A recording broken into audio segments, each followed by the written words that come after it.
Acak corak. Gerimis masih membasahi ibu kota ketika seorang pria duduk di sebuah halte bus. Ia memakai setelan hitam-hitam dari jas sampai celana. Satu-satunya warna merah yang ia kenakan hanya dasi, entah apa warna celana dalamnya. Ia merapikan rambut klimisnya agar menyibak sedikit ke kiri. Pria itu tampak timpang dengan sekitarnya. Dengan penampilan itu, juga kulitnya yang bersih, ia lebih pantas duduk di ruangan direktur. Di restoran mewah atau minimal di dalam mobil bagus, bukan di halte pinggiran ibu kota yang terkenal kumuh. Tapi kau tahu, penampilan bisa sangat menipu. Sudah terlalu banyak penjahat memakai dasi dan berbusana necis. Berkeliaran di mana ada uang untuk dicuci, untuk dicuri, tapi tidak dengan pria itu. Kalaupun beberapa pihak menganggap dia jahat, kejahatannya bukanlah perihal mencuri atau membunuh. Dialah sang pengilham bagi para pencuri dan pembunuh. Pria itu seakan terpisah dengan dunia di sekitarnya. Tak ia hiraukan pedagang asongan yang sedang sibuk mengisi lembaran teka-teki silang di sebelah kirinya. Tak ia hiraukan juga sepasang muda-mudi yang berpegangan tangan sambil berbincang mesra seakan dunia milik mereka berdua yang berada di sisi kanannya. Matanya menetap pada jalan raya, tapi tatapannya kosong. Baginya, mereka yang lalu lalang dengan kendaraan apapun akan berujung sama. Apapun kelas sosial yang mereka pamerkan lewat mobil yang mampu mereka beli, toh mereka semua akan tiba pada dua buah penghujung neraka atau surga. Namun saat ini, pria itu tidak terlalu berpikir ke arah sana. Dirinya sedang muak berurusan dengan kalkulasi dan timbangan. Benaknya gundah. Sesungguhnya pria itu memang diciptakan untuk menjadi penggerutu dan pemarah. Sejak dulu sekali dia sudah membangkang terhadap banyak hal. Tapi hari ini ia lebih menggerutu dari biasanya. Dulu, jika ia sedang kesal, ia bisa menumpahkan amarah pada hal-hal sadis. Misalkan, membakar orang, lalu menghidupkannya kembali, lalu membakarnya lagi. Entah kenapa kini ia lebih senang menuangkan perasaan dalam bentuk tulisan. Maka dikeluarkannya sebuah buku tulis berukuran kecil dari saku jas.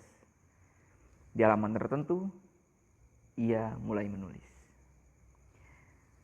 Ketika gerimis tiba di ujung rintik, pedagang asongan melipat lembaran teka-teki silang bersampul di tangannya. Menyimpannya di saku celana lalu beranjak pergi. Pedagang asongan itu berpapasan dengan seorang wanita berblazer putih yang berjalan ke arah pria berjas hitam. Rambut wanita itu sebahu, memakai kacamata hitam. Wajahnya penjajah, tubuhnya tinggi semampai. Cukup pantas untuk berperan sebagai tokoh antagonis di film aksi. Cantik, tapi memancarkan kebengisan. Lama tidak berjumpa, buka wanita itu. Ia duduk di samping pria berjas hitam. Ada apa mengajakku bertemu? Wajahnya menghadap ke jalan raya. Tapi dari balik kacamata, sepasang bola mata wanita itu sesaat melirik ke arah pria di sebelahnya. Pria itu menutup buku di tangannya, lalu memasukkannya kembali ke dalam saku jas. Hanya ingin berkeluh kesah, jawabnya datar. Berkeluh kesah? Seseorang sehebat dirimu berkeluh kesah? Tanya si wanita sinis. Kau ini, bukankah terakhir kali kita bertemu aku juga gundah? Kenapa masih harus jadi hal aneh bagimu? Mungkin itulah masalahmu. Menemuiku hanya saat kau gundah. Lalu ketika kembali ceria, mendengarkan ceritaku saja kau tidak mau.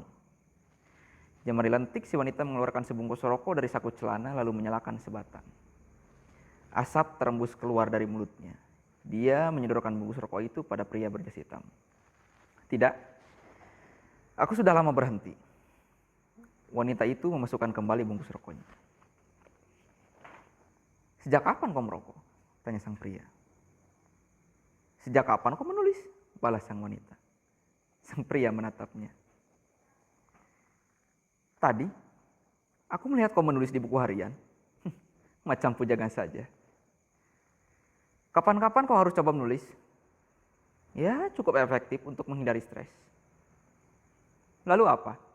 Menyerahkannya pada penerbit agar masuk ke jajaran bestseller? Konyol. Sudah, ceritakan saja masalahmu. Waktuku tidak banyak. Si wanita kembali mengembuskan asap rokoknya. Waktu. Pria itu tertawa sebentar tanpa respon. Bukankah kita tidak pernah terikat waktu?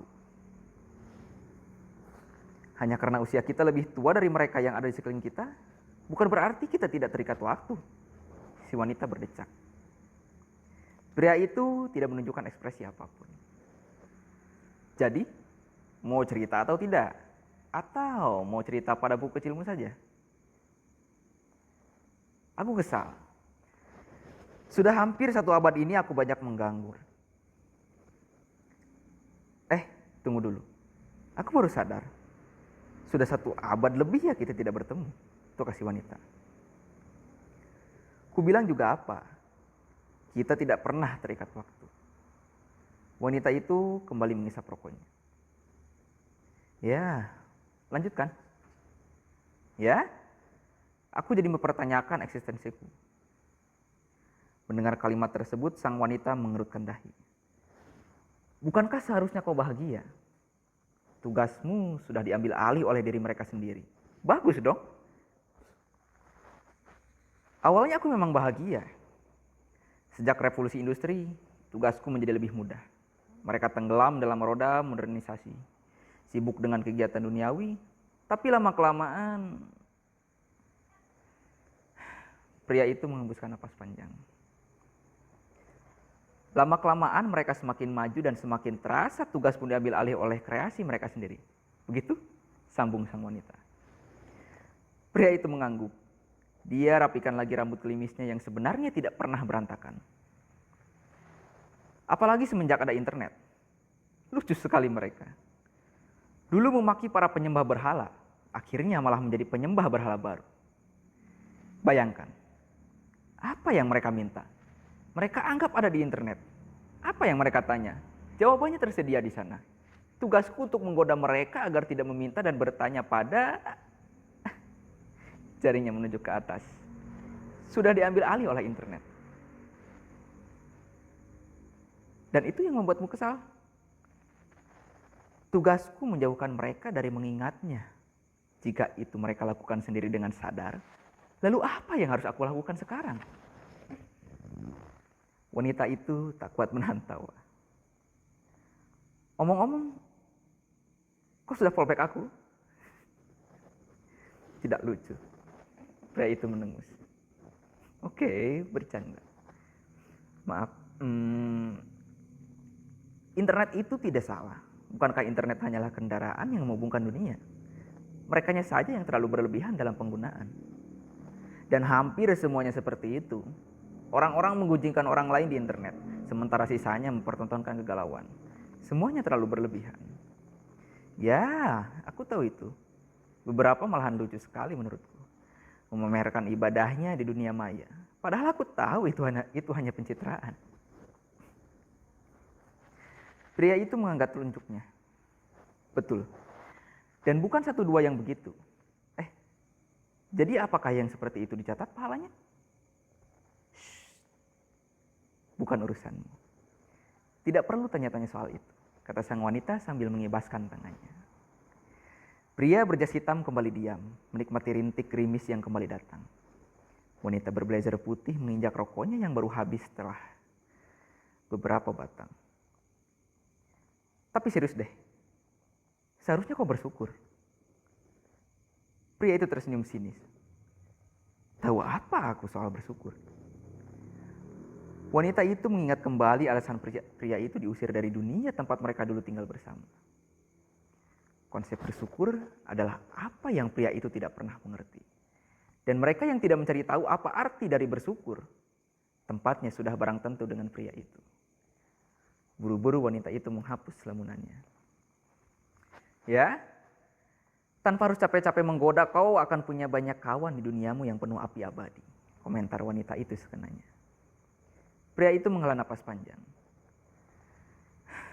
Aku merindukan kawan-kawan pintar seperti Hitler, Mussolini, atau bahkan Stalin?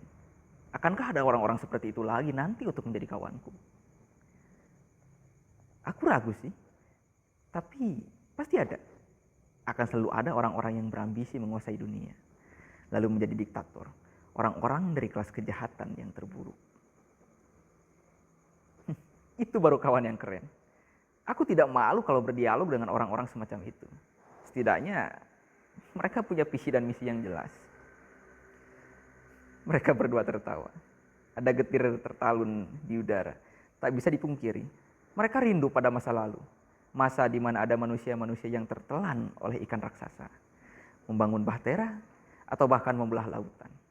Mereka rindu saat-saat di mana pihak mereka berdua bisa begitu menjadi rival, berebut jiwa untuk dikoleksi.